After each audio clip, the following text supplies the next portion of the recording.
hope you're enjoying the virtual summit. I'm Caroline Minitry, and I'm here to introduce Patrick Blanc, the renowned French botanist and creator of the vertical garden, or Mur Végétal. If you know anything about green roofs and green walls, you know Patrick Blanc. His installations are all over the world, and they are spectacular. I remember the first time I saw a picture of his work, I was in complete awe.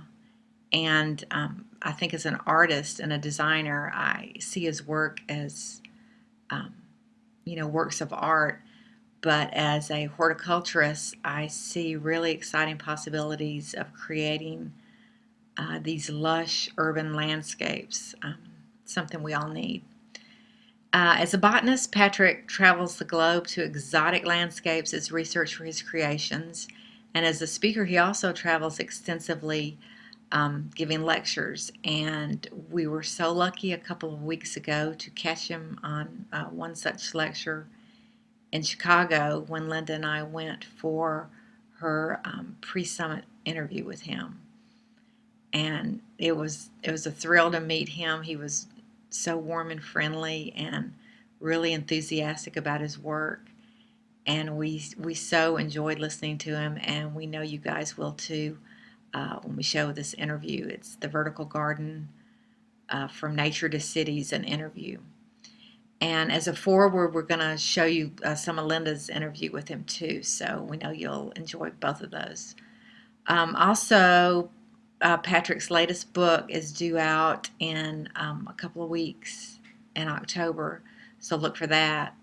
And also, if you have not been online to his website, verticalgardenpatrickblanc.com, do so. It's fantastic.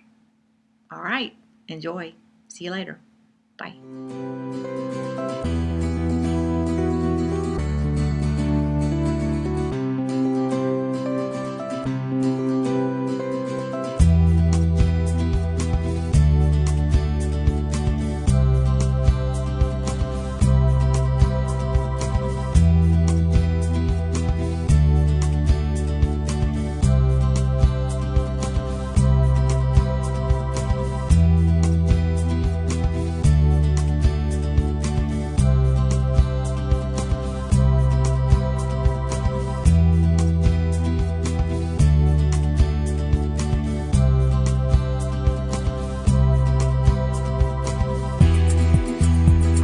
I'm here in Chicago, home of almost 7 million square feet of green roofs and counting.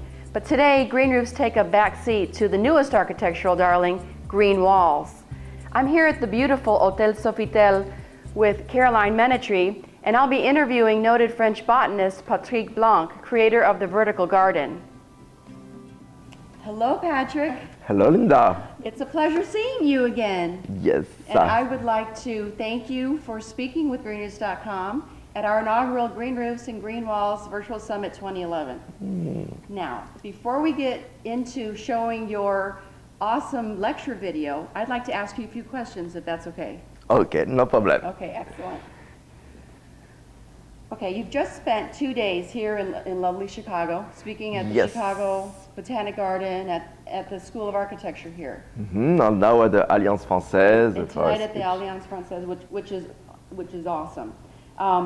Chicagoans are very familiar with green roofs. They're the #1 city in the United States for green roofs. I know from my hotel, from my room, just above here, there is a beautiful prairie with many different plant species growing, so I can understand why Chicago is one of the best. Green walls, vertical gardens, are not as well known here. Yes. How have the public received you? I mean, I know your work is awesome, and we love it, those of us in the industry. I was very happy, of course, to speak about my work about vertical gardens here in Chicago, because as you know, Chicago has a terrible weather in winter. Summer is perfect, hot and humid is perfect for the plants, but of course winter is very cold, so it's very interesting to see if people are interested by this new way to grow the plants in Chicago. And it was a very good surprise to see that so many people came at the Botanical Garden. And this morning also during 2 hours, I had many questions with students about what means a vertical garden.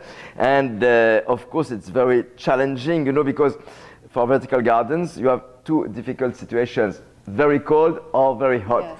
So next month, I have a big project outdoor in Bahrain. So Bahrain, wow. it means 50 on more degrees Yes. during summer, so I did choose the plants according to that. And so I should be very happy to have a project also outdoor in Chicago, because in this case it's challenging for the cold. Yes, So it's, and I know that many dwarf conifers, Pachysandra, many sedum species that you have also on the roofs Right. should be, of There course, should be a perfect. palette that, you know, that can be replicated to a certain degree. Yes, of course, it's not as many species as in tropics Georgia. For instance, Right. today one of my assistants is finishing a work in Charlotte, in North Carolina. So, of course, Charlotte has climate almost similar to Paris, even warmer, even in winter, but sometimes hurricane, as Yes. you know, last We week. just had.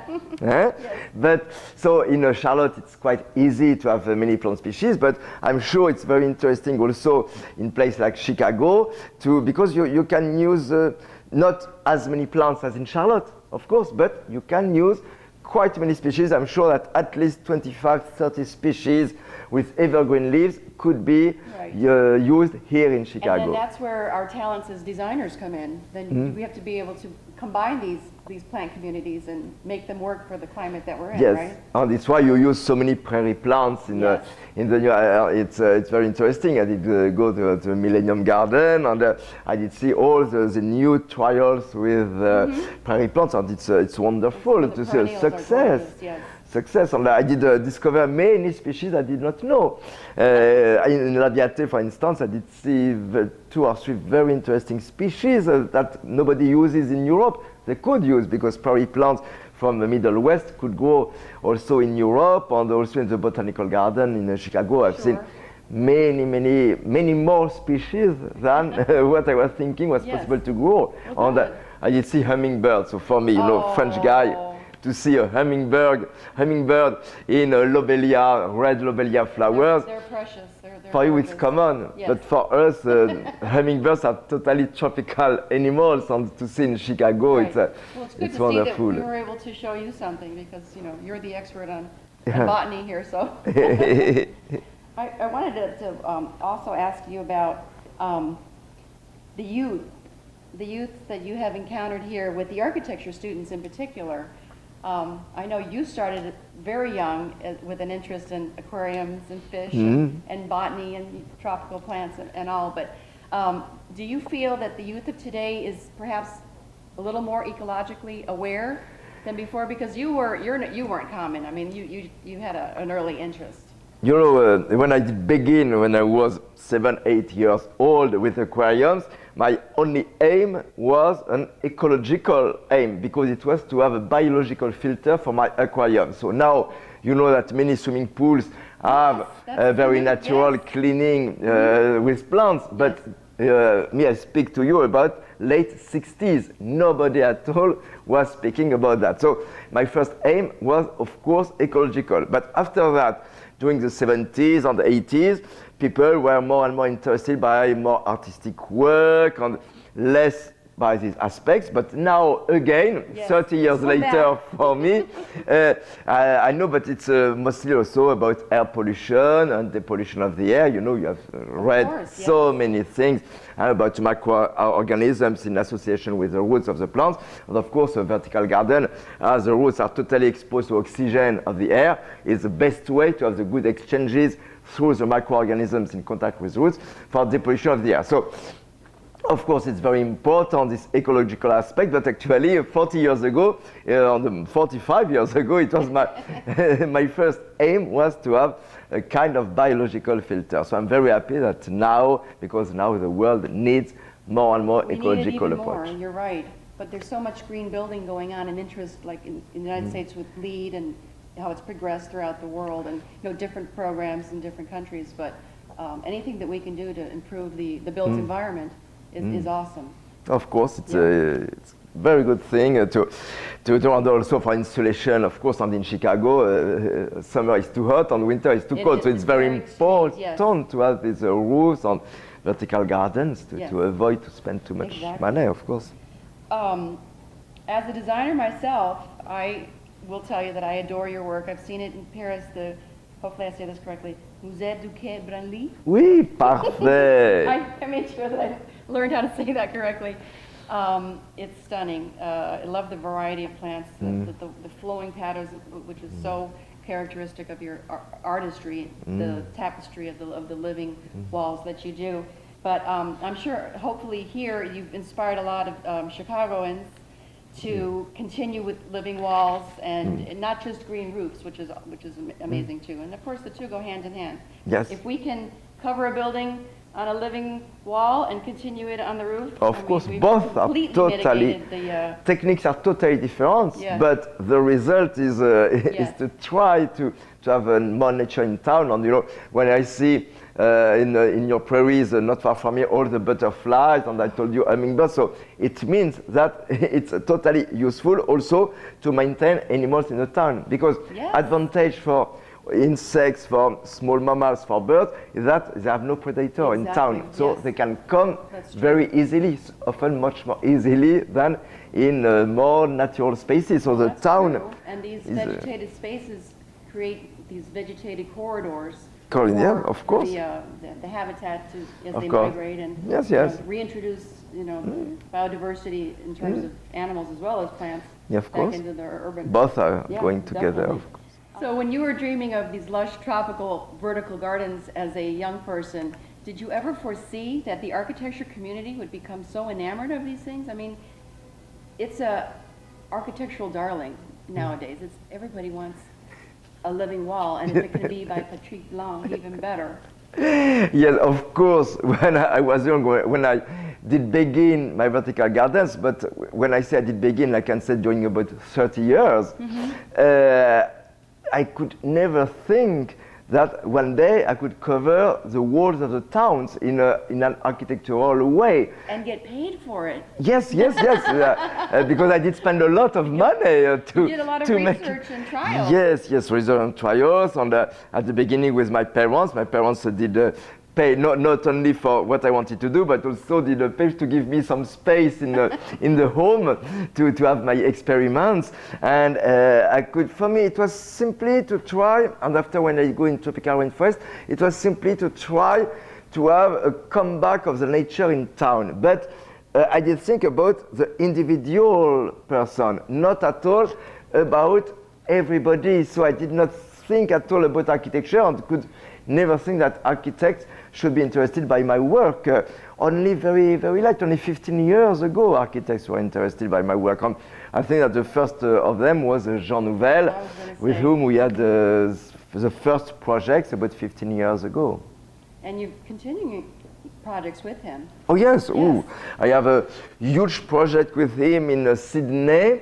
Yes, Yes, you know the project. Yes, we had it in our top 10 list for 2010. It looks like an awesome project. Yes, very, very challenging, because it's almost I don't remember the exact height of the building, but 150 or 200 meters, and they have big patches of vertical garden all along the facade, and the highest are about 50 meters by 7. There are some which are only 30, some are 20, but it's very challenging. Why it's changing? Because when you are at 100 or 200 meters of height, so the wind is very strong. So of course, I choose different species for the top, for the middle, for the bottom, which is much more protected. Yes. And I did choose only native Southeast Australian plants, because I think it's very important, because I have already some problems of introduction of plants, invasive plants, and I think they have so many interesting plants in Australia. It's very good to use the native species. It is good. so- I didn't realize that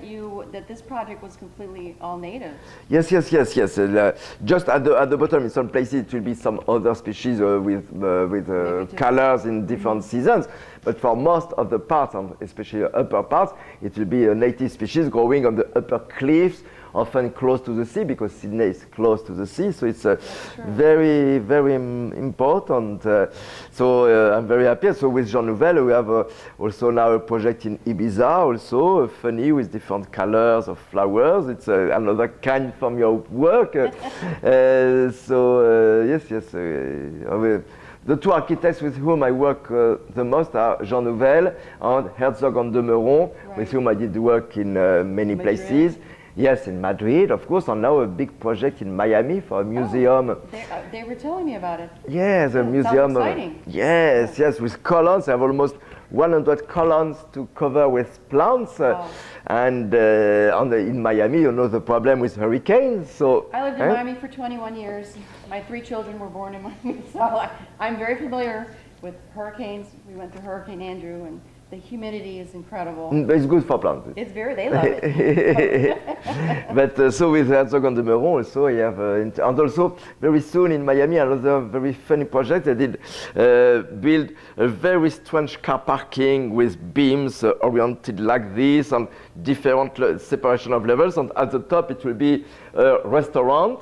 And I have many outside and indoor vertical garden at the top of this very strange car parking built by Herzog and de Meuron. In 2-3 months? Oh, very soon. Oh, very soon. I'll have to go and look at it. Yes, very soon. Take photos. I did finish this morning in the hotel the drawings for the plant. This morning good. I did finish, and there are 216 species. Wow. Both outdoor and indoor. So I can tell you on a small drawing like this, it's very, very. Well, I've seen your drawings, in your book and everything. And you're very specific. But this one, it was all the too names small. in there. But the scale of my paper sheet was a little bit too small, so I had to but it's very, very funny also to have the different. So it will be very soon. Very good, very good. I also wanted to ask you about how do you feel about all these different systems that have sprouted up? I mean, there are a lot of people who have copied your system, and there's also a variety of modular and soil-based. Yes, what do you think about? It's very good for the industry. No, it's from good. A Of course, competition point of view. Of course, it's good. At the beginning, I did one thing is simply funny for me that many of the solutions I see now are all the things I did try 40, 45 years ago, and I did release. For instance, all the things which are a little bit thick like this with a grid, I did do this 45 years ago, and I did leave because when it's humid, you have problems of compaction and empty at the top. I did try all the cocoa fibers, all things like this, but it decays after some months. Right, because they are biodegradable, natural. Anyway, it's very good that many different ways appear because it will be some good solutions, of course. It's 10 years ago, nobody did copy my work, but now everybody is copying. But it's good because I say I cannot cover all the walls of the world by myself. All by yourself. So. And the more there are copies, the more I have interesting projects. So it's perfect, and I'm sure that it will be some new innovations, and also in some countries people will try some other plant species, and it will be that's native to their area. It will be very interesting to see which one are able to grow vertically, because for instance, in some cases. In Bangkok, for instance, the guy in charge of the plants did make a mistake and did put a plant I did not want. But after 6 months, I did see that the plant was perfectly growing. So now I use this plant, but it was a mistake. So you see, of course, as I always say, humanity was growing the land horizontally since about 10,000 years, beginning of agriculture. And now, I did begin 40 years ago to do it vertically. I shall not be the only one, and we have still a lot of time to improve all the solutions. Excellent, very good. I agree with you. Getting back to you as a designer, because you've got a PhD in botany, you're a research scientist as well, but you're truly an artist. So I'd like to ask about your design process. How do you actually approach a project when a client comes to you and says, I have this, I know you look at the site first, but how do you, what inspires you? So, usually the clients, either the towns or the museums or the architects or the owner of a place, usually if they ask me to do something, it's because they know I shall try to do the best according to the place. So most often they don't tell me, oh, I want ferns, oh, I want blue flowers, oh, I don't want this. It's usually no problem, it's totally up to me. But for a place, it's very important to know which is the height of the work. Do you see it in front first? Do you see it laterally?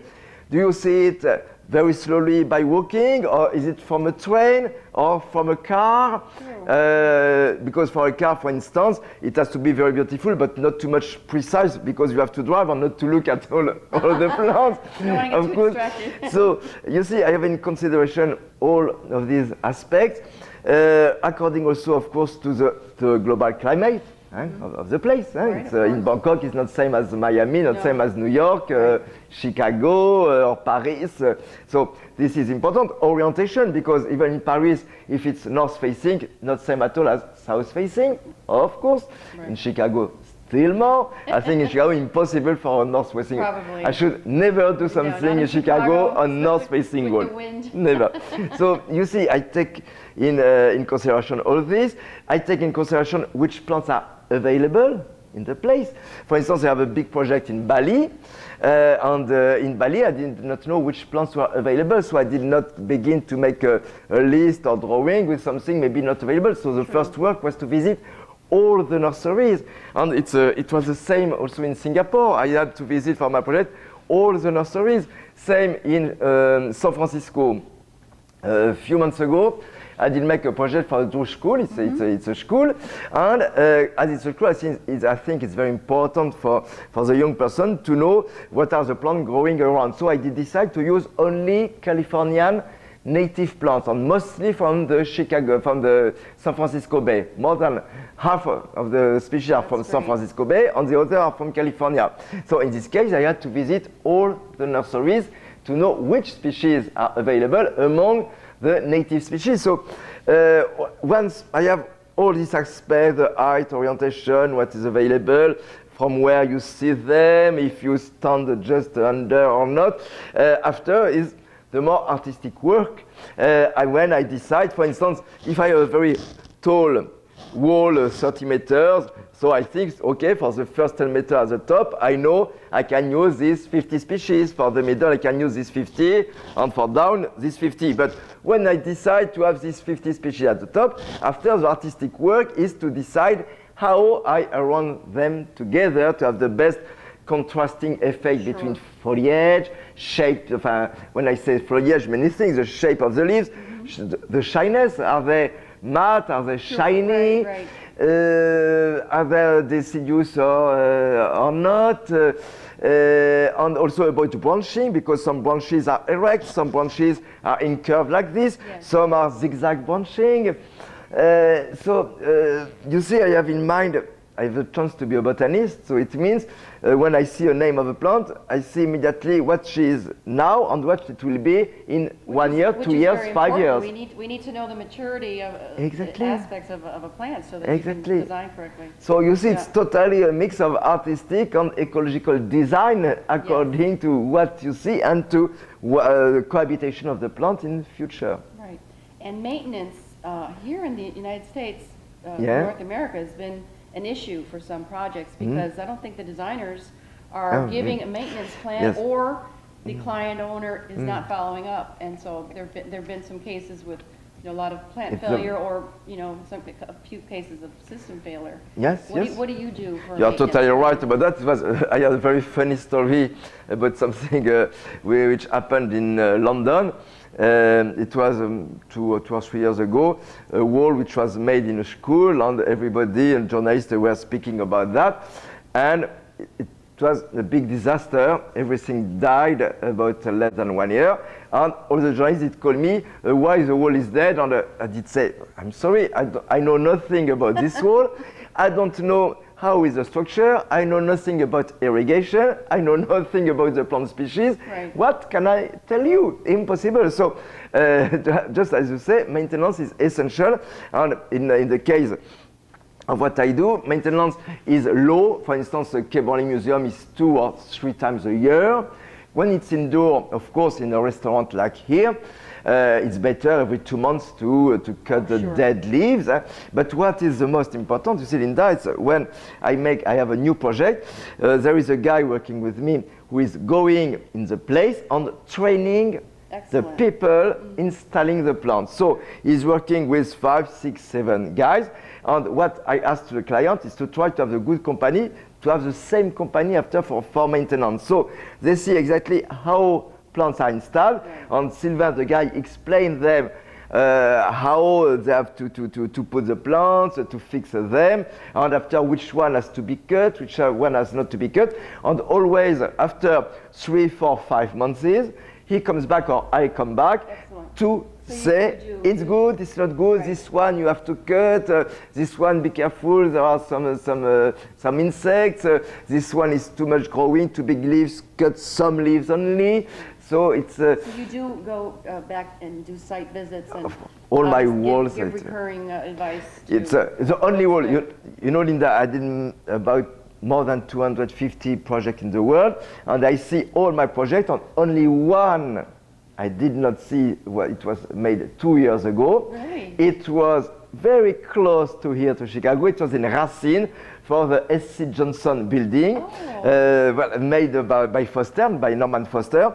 And it was very interesting project because due to a story of the family, they were most interested by tropical American plants, only from tropical America. So I did choose all the species I could choose, but I had never the opportunity to come to Racine to see. So I did worry a lot because I did receive only 1 or 2 bad photos. So yesterday I did go to visit the place, and it was wonderful.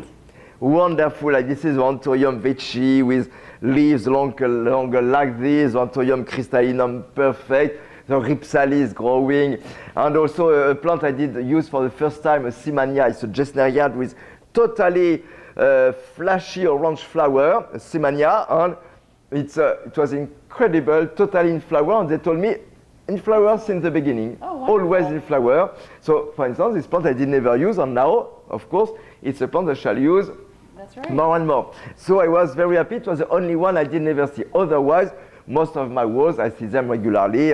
This summer, I was again in Bangkok, so I did visit 5 years after, but I did visit also 1.5 years before.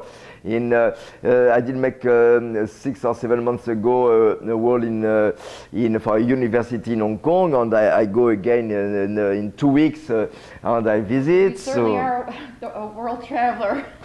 Yes. Last week in Tokyo. 2 weeks before in Qatar, today in Chicago, next week I don't remember, in 2 weeks in Hong Kong. So would you say that you... But quite often at home, in spite of this. Of course, well, very good. So following up with that question, it seems like you're spending a lot of your time lecturing and you know, spreading the word of your successes and what has worked and what hasn't. But do you still dedicate a certain amount of time to research? So it's for research. At home? I spend always at least 2.5 or 3 months on the field in tropical rainforest. For instance, I did spend 5 weeks in Malaysia and southern Thailand in places where I did never go, and I did find many species I did never see before, in spite of the fact I go since a so long time in these countries. Last December I wanted, because I did never go to Middle America, and it's very important about especially family like aroids, gesneriads. I wanted especially to see how are growing the plants in the shade, growing on falling from the oblique branches of the trees, like mini columnea, for instance. So I did go for the first time in Costa Rica with no project of vertical garden at all, no conference, only for the field. A few months ago I was in the Philippine island because I did discover 2 years ago a new species of begonia. And I'm very happy. Does it have your name?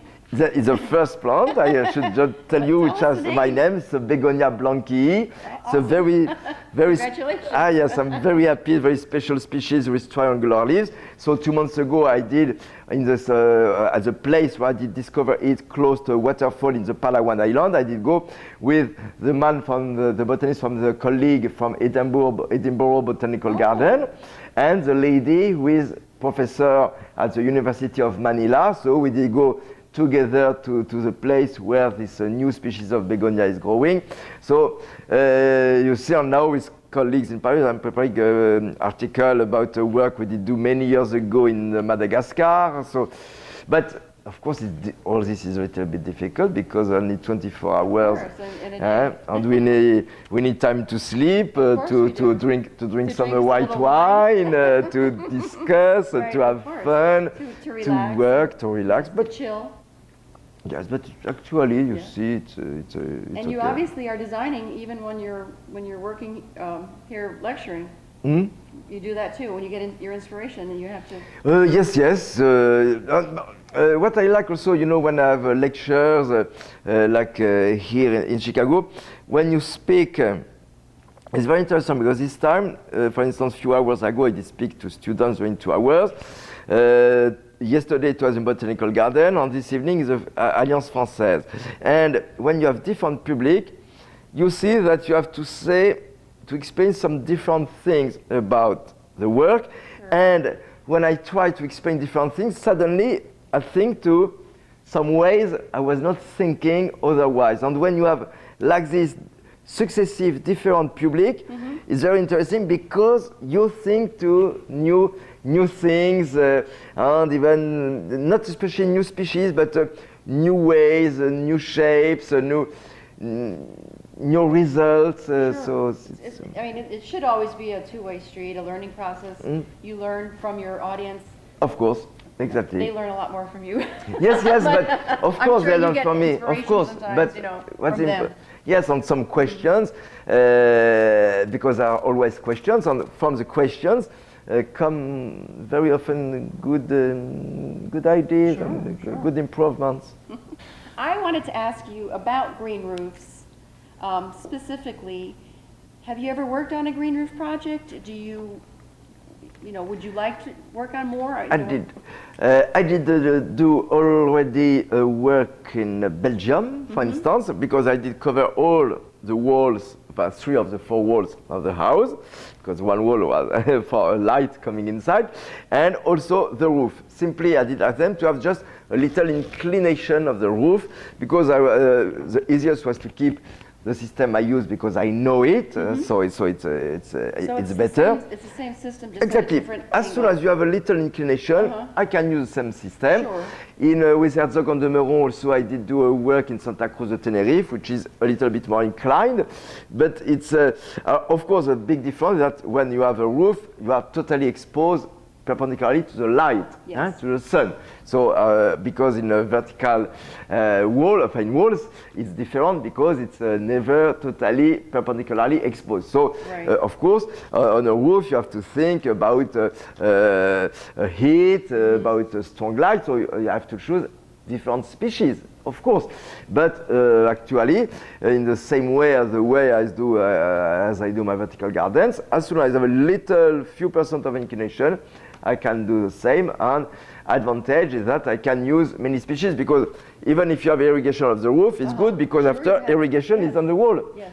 So you don't lose the water. So you can have irrigation, but you don't lose the water because it's used for the vertical garden just after. Right, so it's interesting because you have not only sedum and festuca, and it's better if you can have because on the top, if you have more plants, you have more birds, more butterflies, more bees coming. Rather, if you have only sedum and festuca, exactly. So boring. Would you ever consider using a growing media on a roof? Yes. No, I did use the same as... The same, hydroponic. You would stay with that because that works well for you. Because now I know for roof gardens there are many very powerful techniques. Mostly are specialized in not using water, except rainwater. So of course, it's a very sophisticated and very perfect and many very good solutions. But me, I prefer to keep the very thin medium and irrigation that I collect on the vertical garden just below. You know, in 1 month there is a new edition of my book released. I heard that. Yes, But I on want. 12th of October. That's awesome. But I still want you to sign my book. I would love for you to sign my book. I wanted to Yeah, make sure, but- but I'll get that one too, so don't worry. And about that many one. new projects, and I did reduce some others, and Really? it's.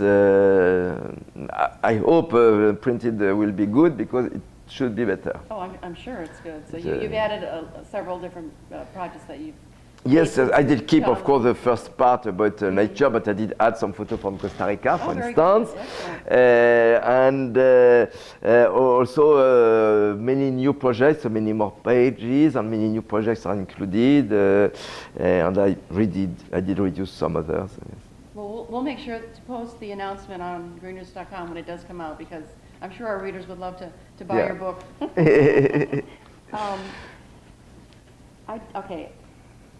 I wanted to also ask you, which has been the most difficult vegetative wall that you've worked on, and why?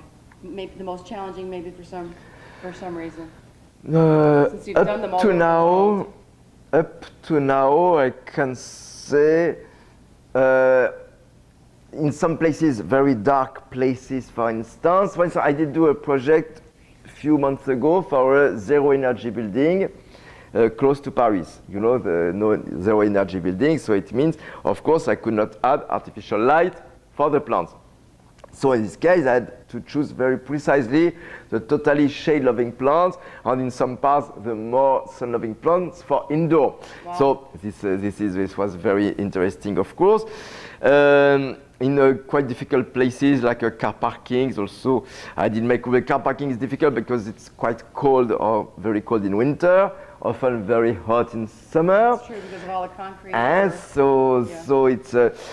so it's very interesting for the choice of the species. But of course, the most challenging is the coldest and the hottest. So, coldest up to now I did make in Germany, in Berlin, in Austria, in Vienna. So it's cold, very Yes. cold, not as Chicago, of course.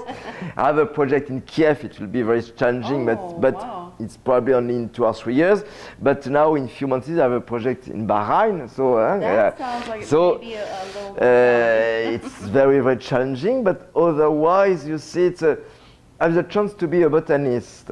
So for me, as soon as there is a problem about plants, I say I can solve it or I cannot Right. solve it. So It becomes an opportunity for you to see if it's viable or not. yes, If it's- yes. So because all is based on the plants, so actually the things are not really challenging. They are possible or not possible.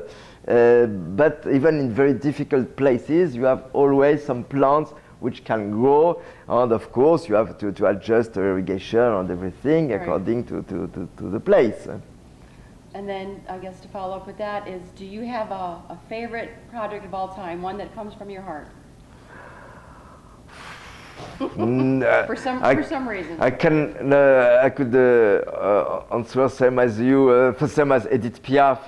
When somebody did ask her what is the song you prefer, she did say the last one and Hymne à l'amour. And so of course I can say the last one, and otherwise there are many I like very much. I love very much Kesha Forum. I like very much Quai Branly. I love very much the first important work with André Putman at Pershing Hall in Paris.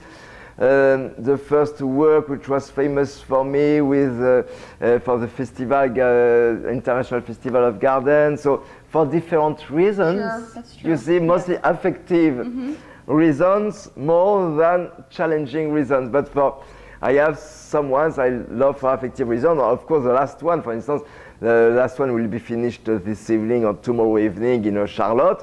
But probably it was the guy calling the telephone just a few minutes ago, Sylvain, to tell me if everything was okay and finished. So, of course, the last one is the last baby. So That's it's true, that's true. you have to take care. And for instance, as I told you, I did finish a work 10 days ago in Tokyo, and I did go just after at the end. So for me, really impressive. How is the wall? And because you design, but you never know exactly which size is the plant. Exactly right. You know, sometimes it doesn't match exactly as you did hope it can match. Right. It's living things, and the size is not always the same. And even sometimes under the good name, you have not the same plant.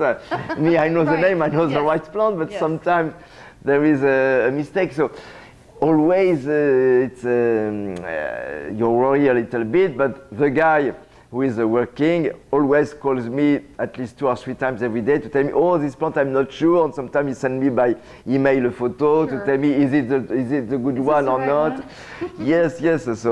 So but the Lice Baby, of course, is always the one I prefer. Of course, the current project. Well, I guess that's probably the end of our conversation, because I know you have to go to the next lecture. Oui. They're going to come and get you, and we don't want to keep you too long. But I would like to thank you very much. Thank you, Linda. And you're wonderful. Oops. Thank you. Oh, oui, you see, emotion, you see. And but I was very happy to meet you in Singapore and to Oh, meet thank you you. again. And because after 6 months, many things were different. And I wish you the best for this forum, or for this big, not forum, it's a conversation. Yes, It's sure, the virtual summit. We're very I- excited about it, and we're Yeah. very thankful that you, again, took the time out of your busy Thanks. schedule. So, Thanks, Linda. good luck with everything. Thanks. So now I shall show you some photos of why I did make vertical garden, because actually it was when I did begin about 40 years ago, because you know I'm not so young, I'm 57.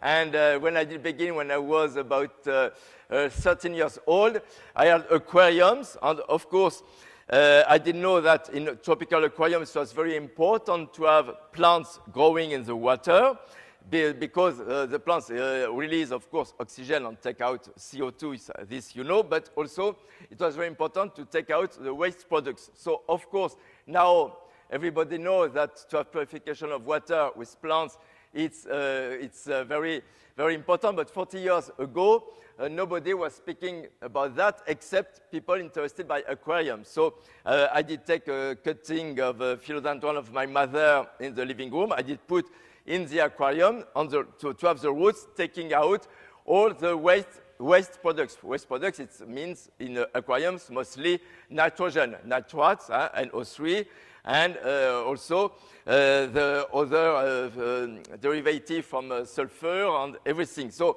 I did see that the philodendron was very well growing, and I did try to have more and more plants above the aquarium, and that's why I did begin the vertical garden. But actually, at the beginning, it was not at all to make vertical garden. It was simply to try to have a biological filter. So now everybody is interested by this, but 40 years ago, it was not exactly the same.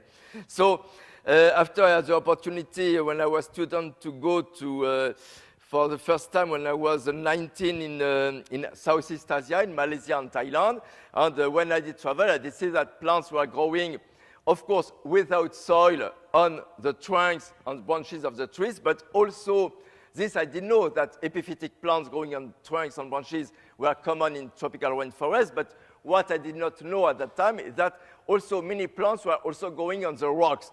And in the shade of tropical rainforest, on the rocks, you have many species and many families which are growing only on the rocks. For instance, begonias. Everybody knows begonias. There are more than 1,000 species of begonia, and more than 80% of the begonia species are growing on the rocks and never on the soil in the forest. Some are epiphytic, but most are growing on the rocks. Among the gesnerias, for instance, you know the Cape violet, you know, you know it's Sampolia, eh? No, Sampolia. Sampolia, it's from South Africa, not from South Africa. It's called South African violet, but actually it's growing only on the rocks of a cave in the north of Tanzania. I've been there on Boni Caves. So you see, many plants actually are growing only on the rocks, and not on the soil. And what is important is that these plants very often have a very tight endemism because actually they are dispersed only by the raindrops on the fruits because they have tiny seeds. So it means that all these plants spread in the favorable place, but they have many problems to spread, to have a long distance dispersal. So all these plants growing on the rocks have very narrow endemism and are, of course, very fragile to destruction of habitat. So I was more and more sensible to all these problems. And during my studies at university, of course, and after for my research and for my thesis, my PhD, and after other theses, I did work more and more on the adaptation of the plants on the environments in tropical rainforest, and many of the environments are soil-less, of course, biotopes. So it's why I did have, of course, a lot of inspiration from nature. I show you some pictures. So, for instance, here you see it's in western Thailand. You see waterfalls, and according to the distance of the water, you have different kinds of species growing. In the middle, for instance, it's a grass. It's a Pogonatherum paniceum. It's a small grass. When you are a little bit further, you have many plants of the nettle family, Elatostema. And after, you have, for instance, many impatiens and begonia in the shaded places. So you see, according to the distance to the waterfall, you have different species which are growing. So all these environments, vertical environments, are very diverse in species. In this case, you have trees because it's a limestone cliff. It's in the Halong Bay in Vietnam. And in this case, you know, when you have limestone cliffs, you have many caves, and you have erosion, which gives many holes. And in these holes, the roots can be very firmly fixed. So in this case, you can have not only small plants, herbaceous or shrubby, but you can also have many trees growing because they are anchored deeply in the holes of the limestone cliffs. In some cases, you see you have a mix between plants and stones. And in the restaurant here, for instance, in the Academy of Science, the guy, David, did try also to make a mix of plants and stones. So it's in nature also you have very interesting mix like this. Here it's in Hawaii, not so far from here. Enfin, not so far, 4,500 kilometers, something like that. But for Paris, it's here in San Francisco, it's not so far. And here it's in Oahu, and you see it's interesting because on this volcano stones, you have it's not the same as in the case of limestone. You have no deep incrustations, so you have no accumulation of humus. So in this case, you have only small plants, herbaceous and shrubby. And also I show this to show you that a vertical garden actually can be not simply flat, but can have different kinds of shapes. And you see, in this case, it's very interesting because you have really wrinkled stones. And I try in my works to also to show that a vertical garden is not simply to cover a flat thing. It can have different shapes. You see also here it's totally moss covered. And of course, when I make vertical gardens, if I install and I put nothing, after a few weeks, many mosses are growing. You know, it's always very difficult to grow mosses, but actually with what I do, it's very, very easy because you have simply to give some water and you have mosses which are coming. You see some, it's in Ecuador, you have some shapes, but in this case, it's not at all like a vertical garden. Why? Because it's a climber, it's a vine from the morning glory family. And in this case, you have only one species covering the old branches of the tree. Of course, it looks like a giant bat, so its architecture is very interesting. But if you want to do something like that with vertical garden, actually it's the same problem as with ivy, for instance. You have only one species covering all the surface. That's why on my vertical gardens, I absolutely never use climbers because if they are growing, they cover everything. So it's impossible to use them. But sometimes in nature, you can have very interesting thing. And also, you see, inspiration is very simple. When I make a column covered with plants, it's simply like this. Of course, this is quite a bad example because it's the trunk of an oil palm in Malaysia, and you know now the problem of oil palms in Malaysia and Indonesia especially, where they cut all the forest, and now Indonesia is the second country for emission of CO2 because they cut all the forest, they burn to replace by oil palm. But now it's good because now people all over the world think that oil palm is really something very dangerous, a little bit for us, but it's not a problem. It's dangerous, of course, for the environment because you have to destroy forests. But if you want to make a vertical garden, the trunk of an oil palm can be very inspiring because you have many different fern species. You have also some ficus, some medinillas growing on. You see, this is a cliff. You see, when I try to make my vertical garden, I try to do something like this. And often, I like to have curves, you see, like this. Because in nature, this is in Malaysia, close to Kuala Lumpur, the limestone cliffs.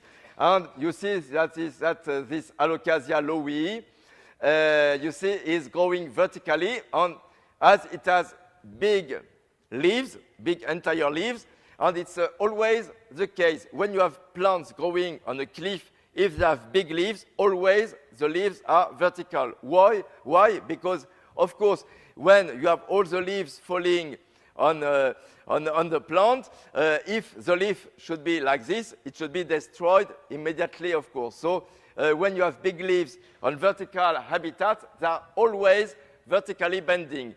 And you have also other plants with of course, smaller leaves or leaflets. You have Nephrolepis ferns here, for instance, you see. You have other ferns, probably Pteris here. You have some climbers, like this pepper, for instance, the pepper family. But you see, my inspiration is really, you see the design, the oblique design of this Nephrolepis line here, for instance, because in nature, often the plants are following the cracks in the rocks. So it's why I like in my design to try to make this oblique design of the species installation, because in nature very often you see this type of installation of the natural installation of the plant. You see, it could look like one of my work, but not at all. It's Mother Nature. It's in Java. And you see also all these lines with this colocasia. These are curculigo also, and you see all these lines. So you see, as soon as you have enough humidity, you have many plants covering the rocks. I'm also very interested by the architecture of the plants. And for instance, this is a small ardesia from Hong Kong, because Hong Kong, everybody thinks it's only a town, but actually in Hong Kong, you can spend many days in the forest, because even in the town of Hong Kong, when you take the cable car, you are immediately in the forest. On the new territories also, you have very interesting mountains. And this ardesia primulifolia is, you see, very interesting, because the shape, it's like a circle, just fixed vertically on a slope, and the shape also of the leaves is very interesting, beautiful, and you have no competition, because if you install one plant here and one plant here, of course, as the old leaves disappear under the new leaves, you have never competition between the plants. So it's very important also, when I make my work, to try to have no competition between the plants. Many, of course, of tropical rainforest understory species have very beautiful leaf shapes. This is a begonia. It's a new species, not yet described, from southern Thailand. It looks like a fern, but it's not at all a fern, because you see the flowers of begonia at the top of the stems. This is also a begonia, a very strange species, you see, with triangular leaves. It's a new species I did discover last year in Palawan Island, in the Philippine Islands. And it will be soon described, and it should have my name, but I wait for the final description. And you see, in this case, it's growing totally on vertical surfaces without any soil, because you see the bare rock, only just maybe 1 millimeter of mosses and nothing else. Of course, the leaves can collect some dead leaves falling and have a little amount of humus, but it's a very little amount. It has very thick leaves, so it can withstand the dry season, because in Palawan, it's between the main island, Luzon, from Philippines and Borneo, but so it's a very special climate, intermediate between equatorial climate and monsoon climate. So it's you have very special adaptation of plants, and this begonia is one of these examples. So you see different color. It's a plant of the pepper family. It's a piper. So you see very beautiful architecture, and I try, of course, to select plants with beautiful architecture. So you can have natural vertical gardens, but if you don't care, it's in Bombay, this, for instance. So if you don't care, of course, the small plants will know, the ferns or the small herbaceous plants have no problem, but the ficus, of course, when they are growing along the pipes, of course, you have problems after few months or very few years. So it's why in my work I have never direct connection between the plants and the building. It's why I make a metallic frame to have insulation between the plants and the buildings, because I think what is interesting is to try to combine the vertical garden, I mean the installation of plants in town, with architecture, and not to destroy the architecture with the plants. So it's why I never try to do this. Of course, it can be very beautiful, like this Buddha head in Thailand, but of course, it's not the aim of what we have to do. So you see the roots are growing here. In this case, it's on a tree trunk. And here, it's not in nature, it's on one of my vertical gardens. So you see, I use a felt, which is made of old recycled clothes only made of polyamide and polyester, so totally synthetic, old clothes, cut in very small pieces, and it acts exactly in the same way as the cover of mosses on the rocks or on the tree trunks, so it means it can retain the water, and also all the fragments coming with the air, dust fragments, and the roots of the plants are growing inside exactly in the same way as they are growing inside the moss cover. This is a felt after maybe 2 or 3 years. So you see the big roots out, the small roots inside, so it becomes really a natural biological medium. And also what is important is all the things you don't see inside the felt is all the microorganisms, especially bacteria and fungus, which are able to catch all the big molecules of the air. Because now, you know, everybody is very interested by this, because we ask everything to the plants. We build our houses, we eat them, we use them for clothes, we use them for medication, and now we ask them to have the purification of the air of our cities. So we ask everything to the plants, but actually the plants by themselves cannot catch the big molecules, you know the famous VOC, volatile organic compounds, and especially aldehydes. So the plants, no, they cannot take these compounds to reduce in smaller molecules, but actually only the microorganisms in association with the roots. I mean, all the fungi and bacteria in association with the roots can catch these big molecules and cut in smaller molecules that the plants can take because there are much nitrogen in these molecules, so it's very useful for the plants. But the big toxic molecules, only the microorganism can catch them. And in the felt, all these microorganisms are growing in association with the roots, because all the microorganisms which can take out the waste products from the air in the towns are actually oxygen demanding. So it's why the felt is perfect, because the felt is in direct contact with the air. It's why I never want to protect the felt. Of course, if I protected the felt, I could have less use of water, but if you have less use of water, you have also less contact with oxygen of the air, so you have less impact about reduction of the temperature of the city, and and also to take out the waste products. So you have always to try to have a balance. You have to choose. And in my case, my choice, of course, is to have the felt in direct contact with the air to lower the temperature of the town and also to take out the waste products. You see also a felt after many months or maybe 2 years that it's in my home, I don't remember. You see old roots decaying, you see different types of mosses, so you see it looks really like a natural rock.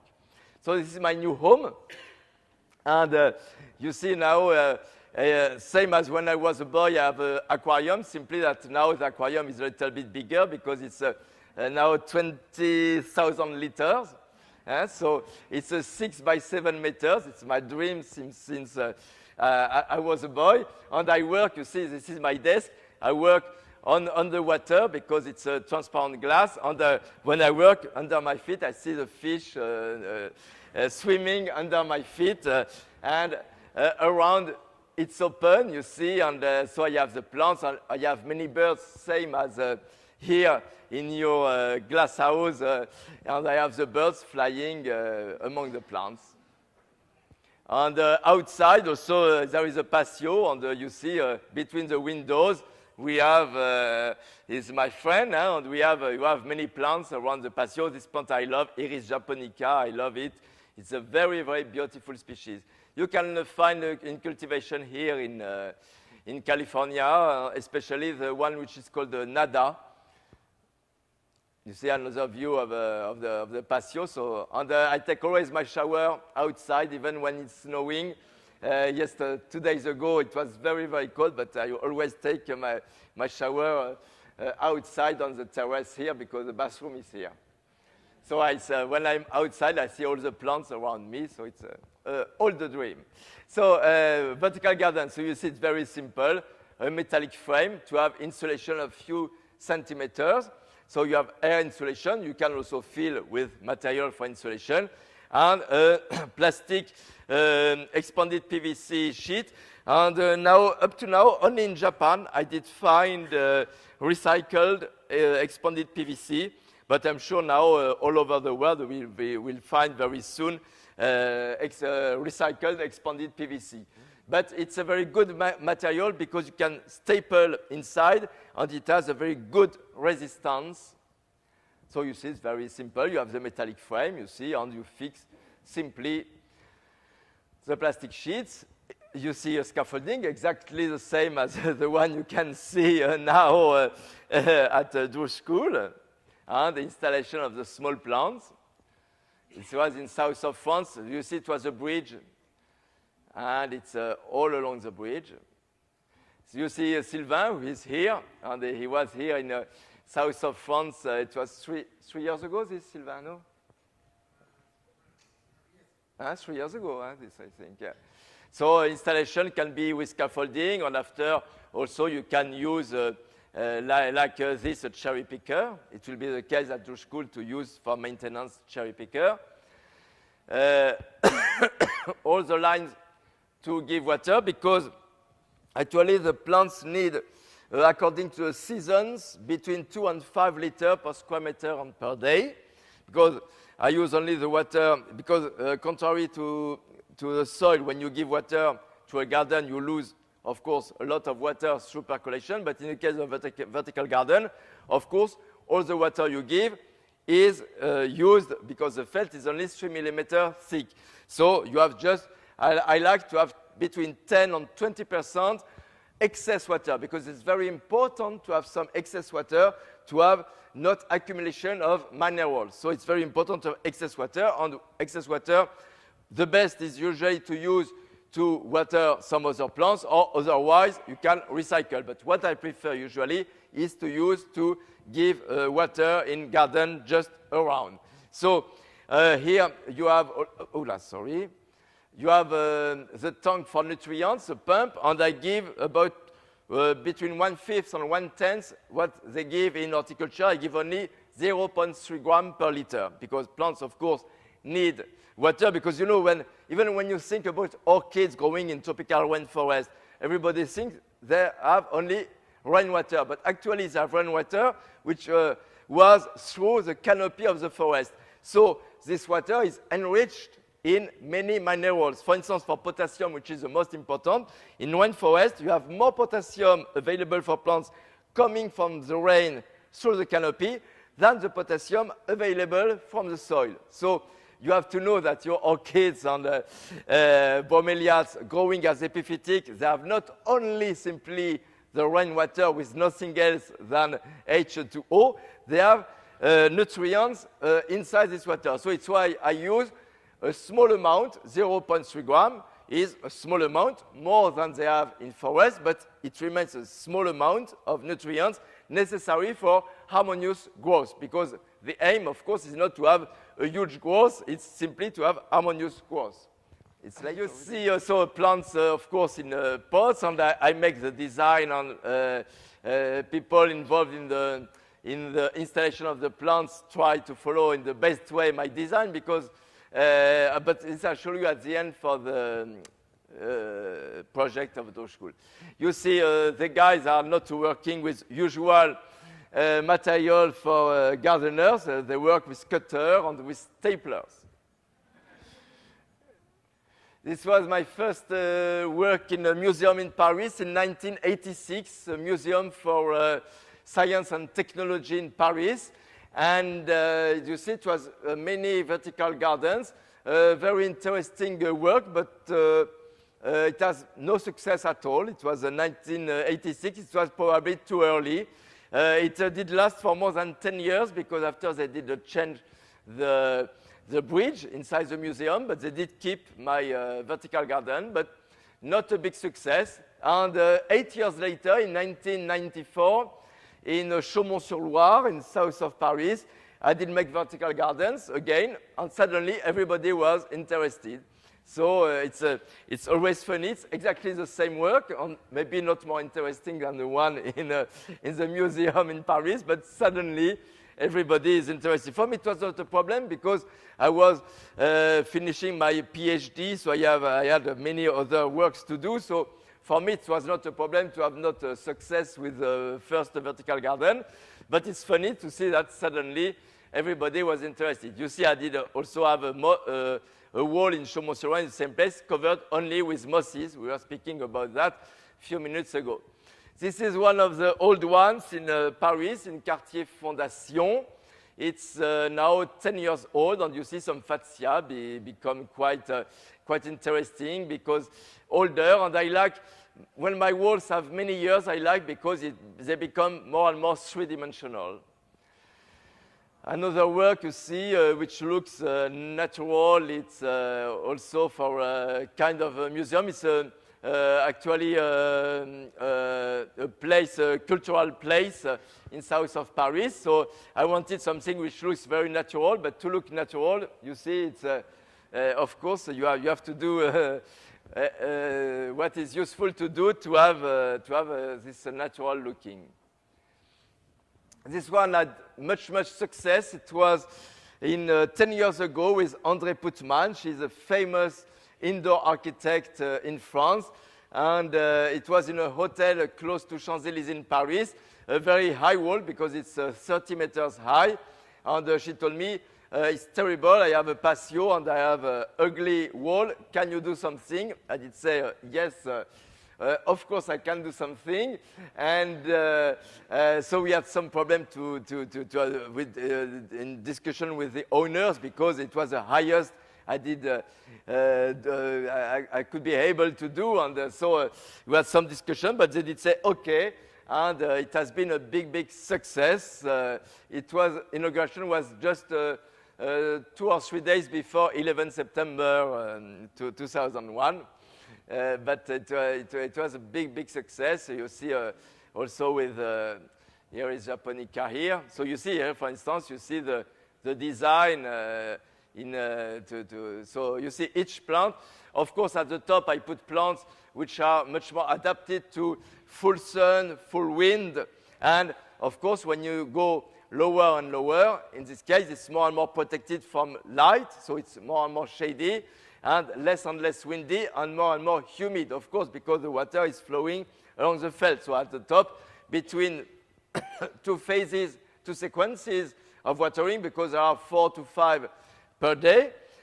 So between two sequences, because it's every 4 or 6 hours, it can dry out, and of course the felt dries out much more quickly at the top than at the bottom. So I choose, of course, the species according to the place where they will be. This was a project also 10 years ago, but they were not interested. But actually, I did keep this idea of kind of bridges for other projects. And you see, for instance, this is a ceiling. It's not a vertical garden. It's a horizontal ceiling, totally covered with hanging plants, growing in tropical rainforest, especially some Hoya, like Hoya linearis, many Escinanthus, of course, many Rhipsalis for people who know the plants. Something also similar in Milano, in Italy. You see, in a cafe where you have all these hanging plants. So you see, vertical gardens can have many different shapes. And this is in a boutique, Mariton François Girbaud boutique in Paris, and you see the plants through the steps. You see of the stair. You see at night, it's from the street, so you see it's quite surprising to see the screen with the publicity and the plants just behind. This was also for Mariton François Girbaud in New York, but now they did stop the boutique because it was not in a good place. But plants, you see, after 4 or 5 years, were very, very well growing, but they did give, of course, to another place. See another kind of work in a very secluded and protected place. And of course, in this case, you need artificial light, because at the top you have natural light, but at the bottom, of course, you have no natural light. So in this case, you have to add some light. Another work in Paris, and people, when they come down along the stair, it seems that they are floating inside the canopy of the forest. And when people say I never put flowers, you see here, for instance, there are many flowers. I don't play only with the green. Of course, I like the different kind of foliage, the shapes, but also I like also to have flowers. And in Doge School, there will be many flowers to attract your hummingbirds. A project I did do, it was a concrete, you see, this was a concrete cliff, artificial concrete cliff in a public aquarium, and so I did put, you see, plants above, and now it's interesting because I wanted to have water flowing along the concrete, and you have algae and mosses and ferns, many plants which come naturally on the concrete, artificial concrete felt, so concrete cliff, so it becomes more and more natural. A work I did do in São Paulo, in Brazil, about evolution of the plant, so I did design this kind of spiral, and people were walking inside the spiral.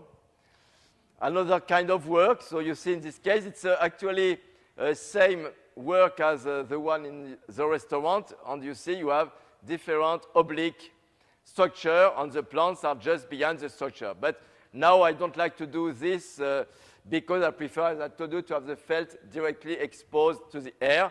But it was useful to put this stick, because in this case I did use climbers. But you see, when you use climbers, they have to go out of the vertical garden. So it was another kind of work. Columns in a car parking. So you see, it's a very special place, car parking in Paris. It's a French embassy in New Delhi, in India, and I did cover all the pillars of the embassy. In Bangkok, on each side of an elevator, it's one of my highest up to now. It's more than 30 meters high, and as there is a restaurant at the bottom, we had to be very careful, because you see people are eating just under, so to have no water, so I did put every 2 meters line on only few seconds of watering to avoid to have any water drops on the customers who are here for dinner or lunch. You see another kind of thing which looks more like rocks in a Halong Bay or something like that. Another work in Bangkok. So you see I did use many plants with long stems and long leaves. It's just installation, so it has to grow. And I think here, yes, you see, after 6 or 8 months, and you see the plants are growing along the fences. You see, after this is one after 3 years, I think. This another work in Bangkok with colons outside, so only tropical plants because it's outside. And only, you see, it's not only in chic areas, because you see here it's McDonald's, so it's when people say, oh, you make work only in very chic places, it's not the case.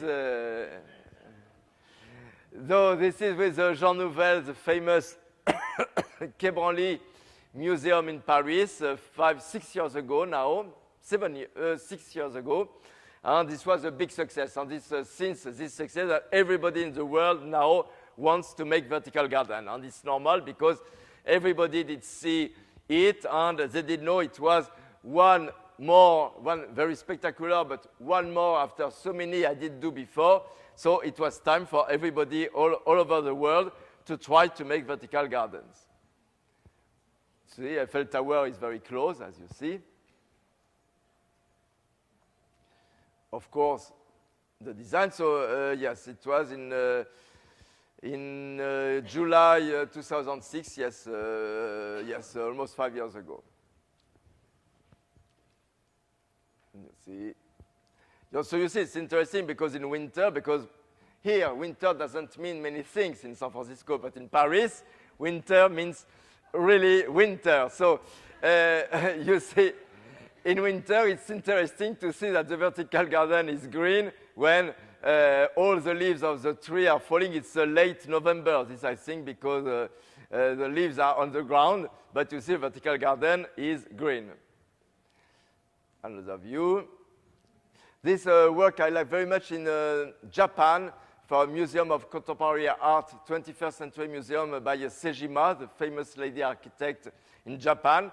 And it's, you see, it's a blade with plants on both sides. On this side, it's only plants from the area around Kanazawa. So you see, it's also, it was the first time I did use plants from the area to cover the world. It was very funny because the day of inauguration, the Japanese from Kanazawa, Japanese people came at inauguration. They said, oh, what is this incredible fern? What did you find? And he said, you have just to travel 5 kilometers from here, and you see plenty along the road, on the walls. But it's a kind of magic of the vertical gardens. Suddenly the plants are vertical, so it means they are same as us.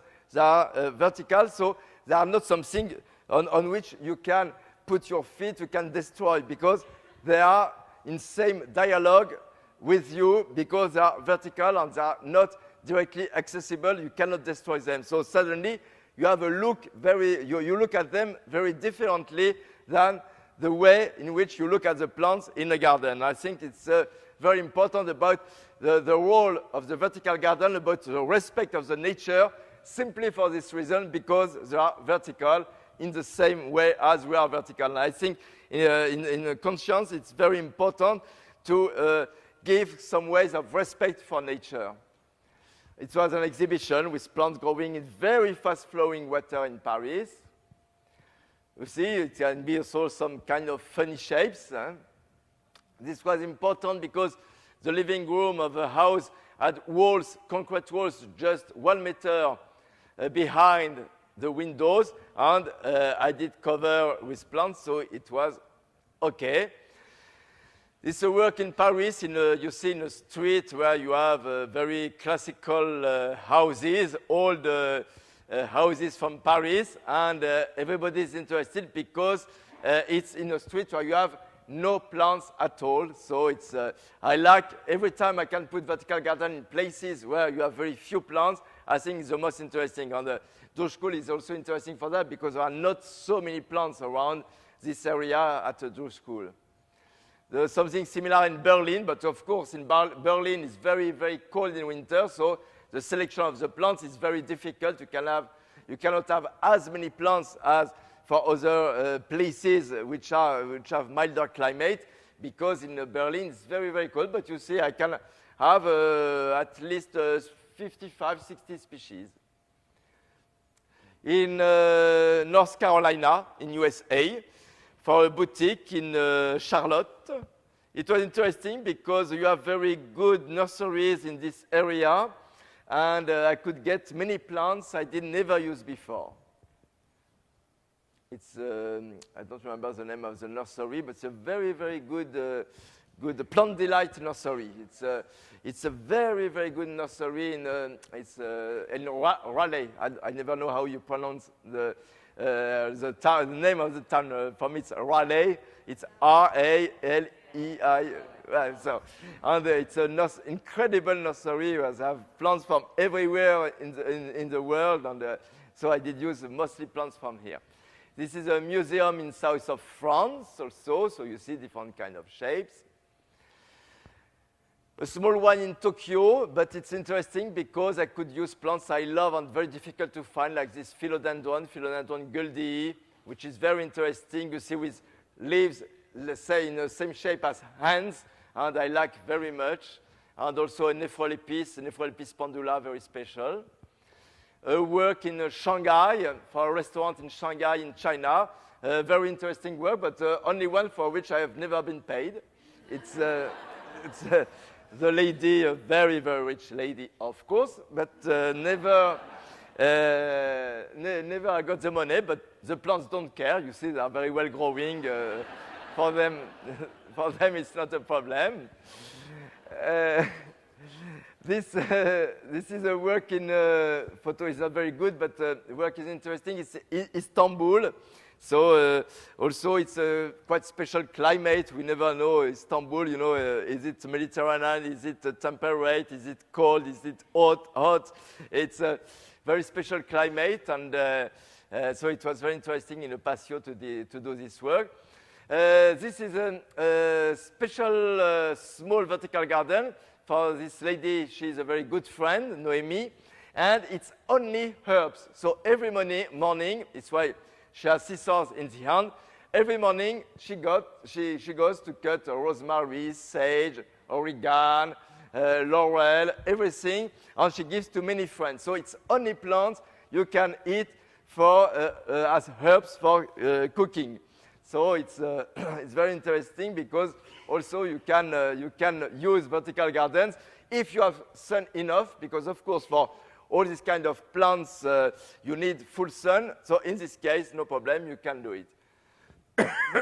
In Sydney, for the Qantas Air Lounges, something similar but quite exciting in London. Also for it's for SkyTeam Air Lounges. A project I like very much in Taipei and inside the National Theatre. So you see it's a huge work for indoor work. For outdoor work, it's not huge because it's 10 by 10 meters, but for indoor work, it's a huge work. A house I did totally cover with plants in Belgium, even the roof, because sometimes also I can make roofs also, of course, covered with plants. So I did cover all the walls of the house, you see, on the roof also. You see, it's quite funny. I did say, this photo I did take just a few months ago in August or September.